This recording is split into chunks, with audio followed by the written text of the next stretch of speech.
morning, good afternoon, and good evening, whenever and wherever you are. And welcome back to the Beta Plan. Playing Planescape Torment as we are about to talk to a few more patrons. The Smoldering Corpse Bar. After all, which role-playing game does not have a good bar where you can find a companion? Or at least get a few quests. So let's talk to Dak'kon this time. The man before you is old.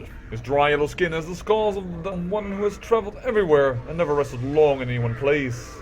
His pinched face is inhumanly angular, and his ears sweep out from his skull. Tapped to the points.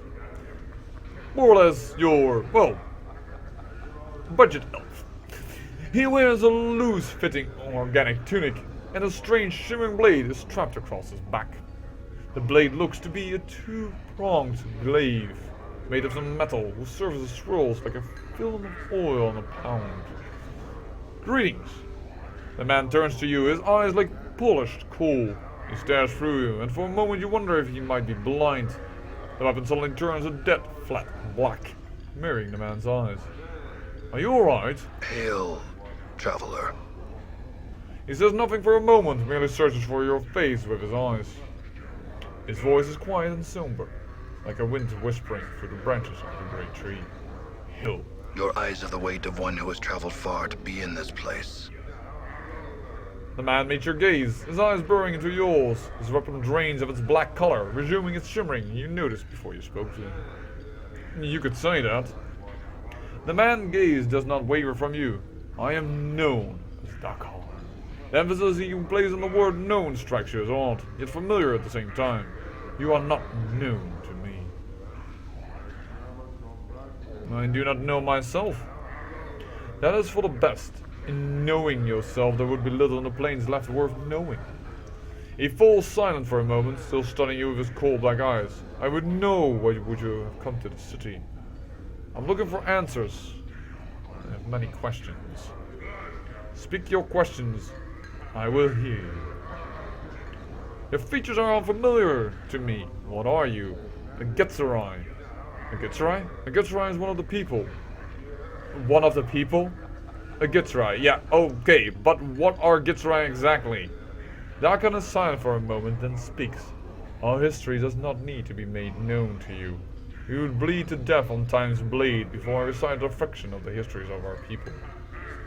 I don't need to know your histories, but I would know of your people as they are now.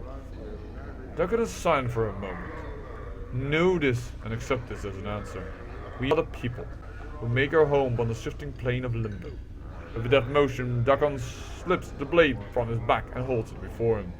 Wait and see what happens. There we mold the matter of limbo with our minds. We forge city with our thoughts.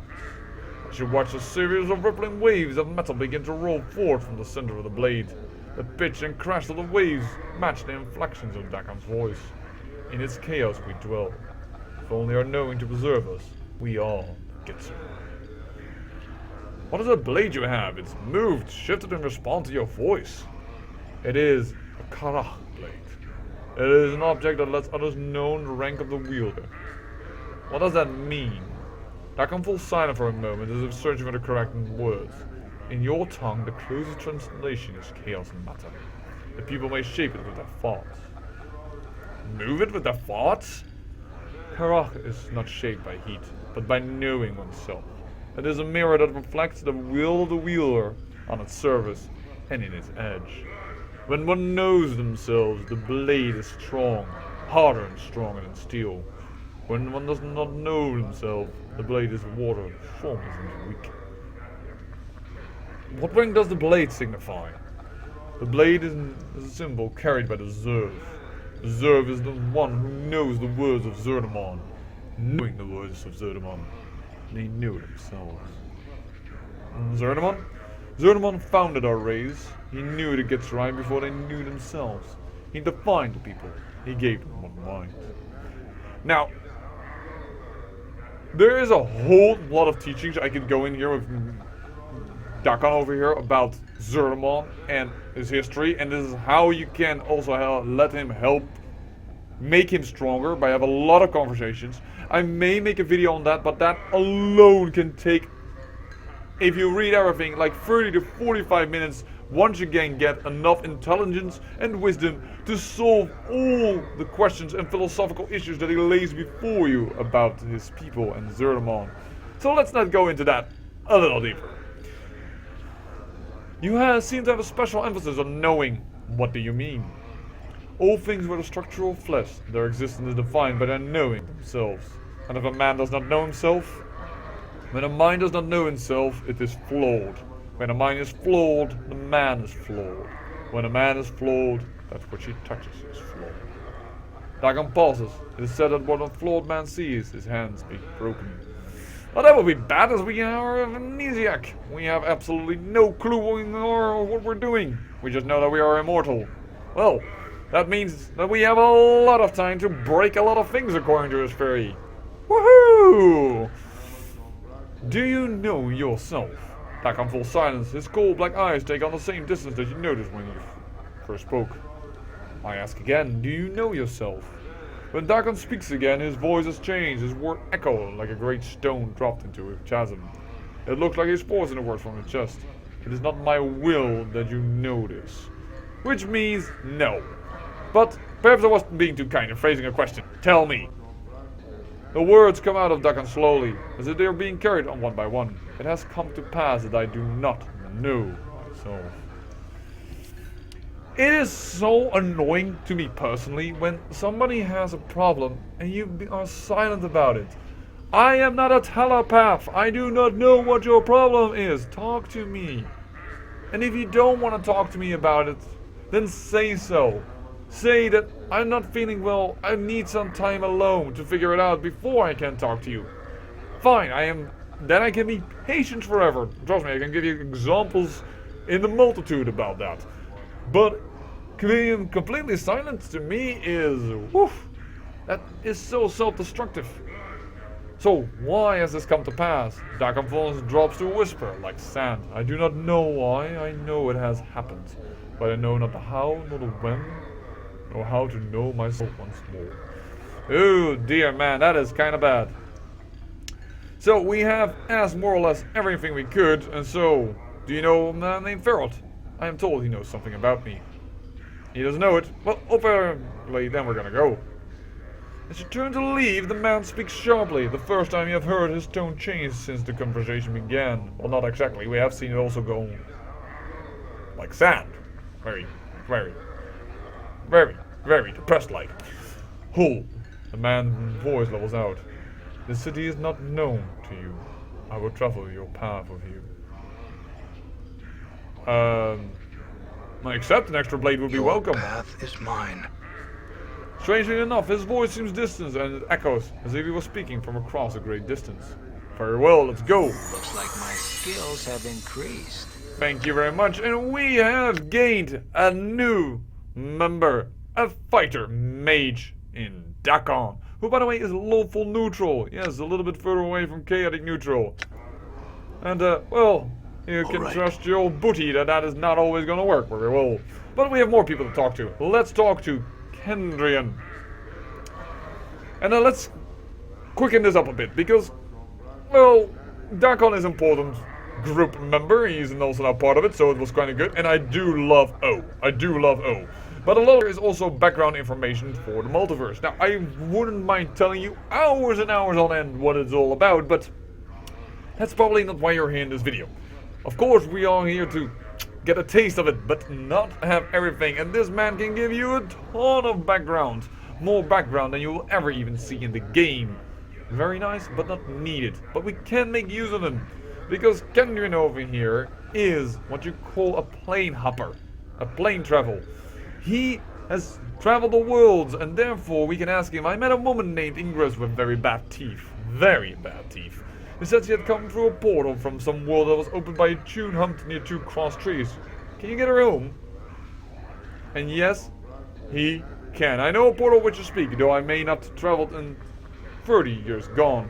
I will take her home, Seeker. Go tell her to wait my arrival and meet me back here, and I will tell you if it was successful or not. Updated my journal. But we can talk a little bit more to him, and we are going to talk to him very quickly. The fact of the matter is that he can give us an item that is very useful, very late game. Like, really late game, at about the very end of the game. And that's very funny because you already meet him now. But he talks about all the type of planes there are, and currently about the negative material plane. I And he couldn't just carry anymore, so I had to drop it. And he, well, I asked him, how can you survive the negative material plane? He has a special item for that. Thank you so much. Let us pick it up.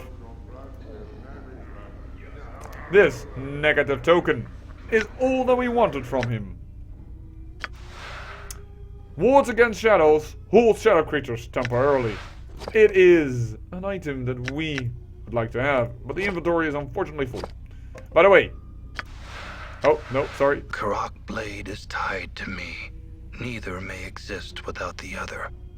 Yes, this is a very nice sword. +1 armor class 2, 9, taco +1. 2 hit armor class 0. I am not even going, I can explain it.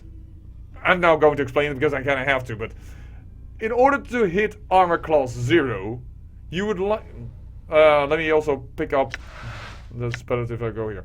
Taco. Dak'kon, thank you.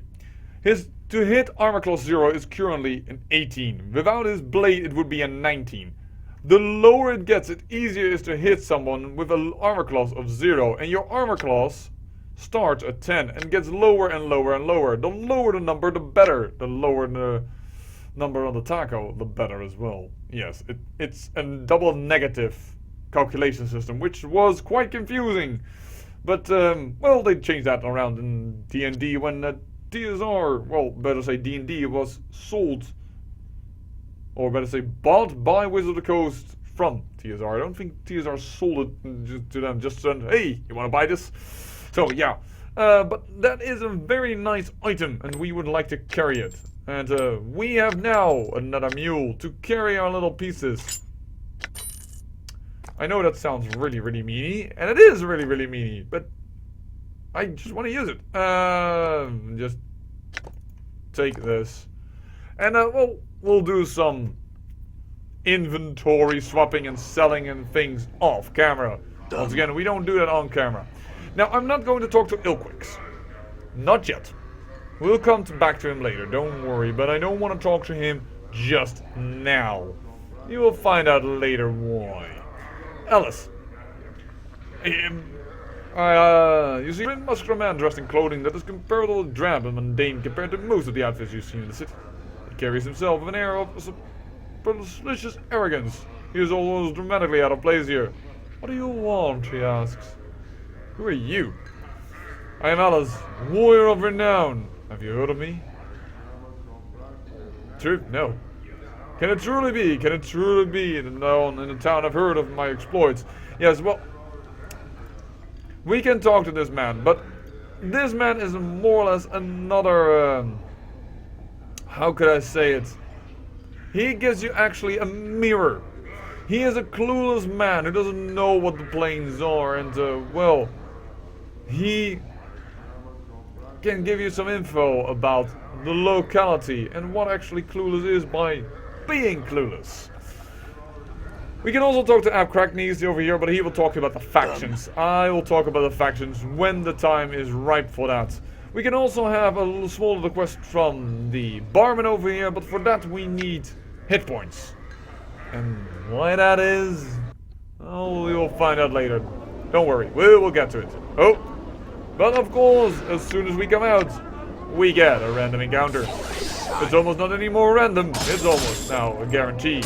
But these encounters become less frequent the higher level you become, because these bugs, for some reason, on the outside, immediately know, you, that man, we can handle him, or we can handle not. By the way, they're still very bad at that, because they still die very frequently to my weaponry.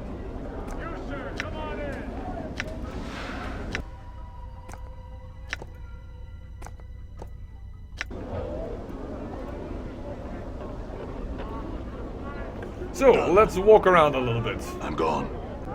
That's a very interesting man, but I will come to him later. We don't need to talk to him now. What we need to do is get... There we go. Hello. Do you remember that I'm gone. tiefling we saw a while back? she had sisters die by these guys, the starved dog bargain thugs. Not taunting that, no way. And we are to kill them. So we are going to go handle that. And as you can see, these thugs are a little tougher than the general thing, so I don't mind at all that we are, well, fighting them one by one. Yeah.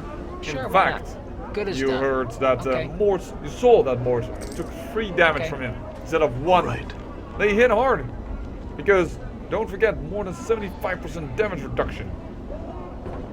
I'm gone. So we are cheating the system a little bit by getting 1 Holy stinkers. out of the into the fog of war, let's say, and then we are going to The attack. rock sings true. I will hear you.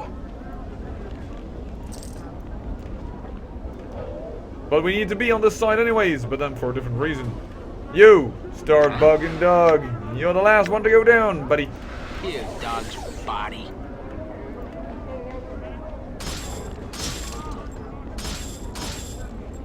There we go. Your path is mine. Okay.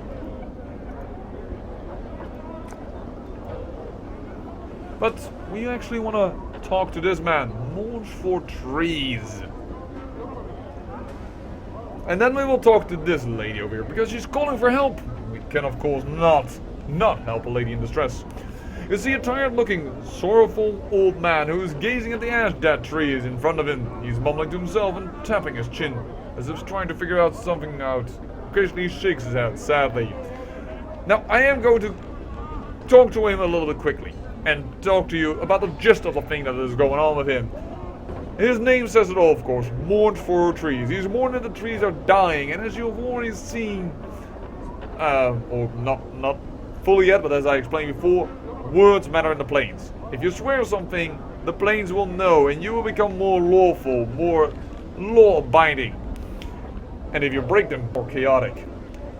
Thoughts are power. So the factions, for magic, willpower, to survive in the plane of fire, like Ignis is doing. This man wants us to actually, well, how to say, care for trees. The trees are dying in this world, or in the city, I would say. Not just this world, because Sigil does stand in another world, but let's not go into all that. And, well, he wants us to care for it. And we want us to care for it so that he can help me. Because we want herbs sprung from the seed that Macbeth gave us. Can you help me?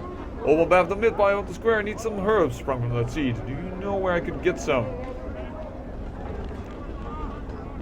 No, he says. Mournful Trees continues to stare at the seed in his hand. This is only the seed of its kind I've ever seen. He winches at a spot of blood that glints on the spun. Again, the fun. The barbs are sharp indeed. Perhaps you should hold it. So can you help me or not? Unless you can make that one grow, I cannot gain. Again, I've never seen a seed of it like this before. Is there any way to make it grow faster? Mournful Tree looks at the seed. Perhaps if you cared enough to see it grow. What do you mean? This is Sigil, my friend.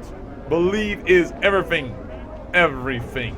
From the spire on which Sigil rests, to even that tiny seed you hold there. If you believe enough, anything is possible.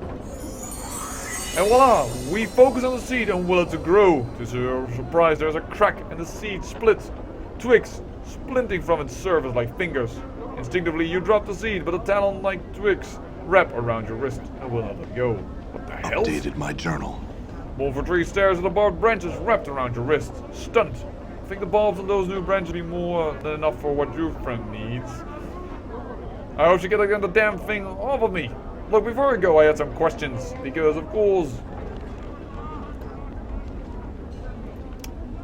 we want to have the true side quest XP, because he actually gets that idea normally if you, well, we get some by the clue of a tattoo parlor, which is also very good, but that's for later. The fact that he wants is that we also should care enough for the trees so that they would come to life again, which is why he said he wants you to will the seed to spring. Well.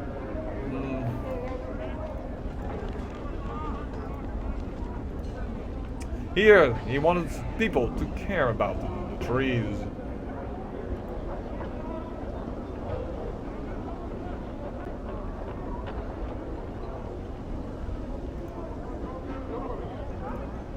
Wait a second. I'm sorry that I'm a bit quiet, but I can't seem to find the right dialogue tree. Why are the trees dying? Yes.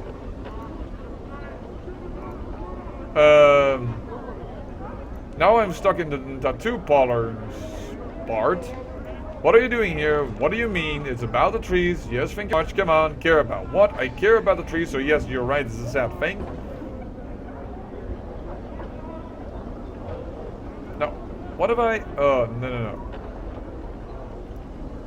no. Let's apologize for my rudeness. Because now I think apparently I got him stuck. I can't seem to do it. I know it's possible to get you to talk to your companions, to ask to care about the trees, and then the trees come back to life, but...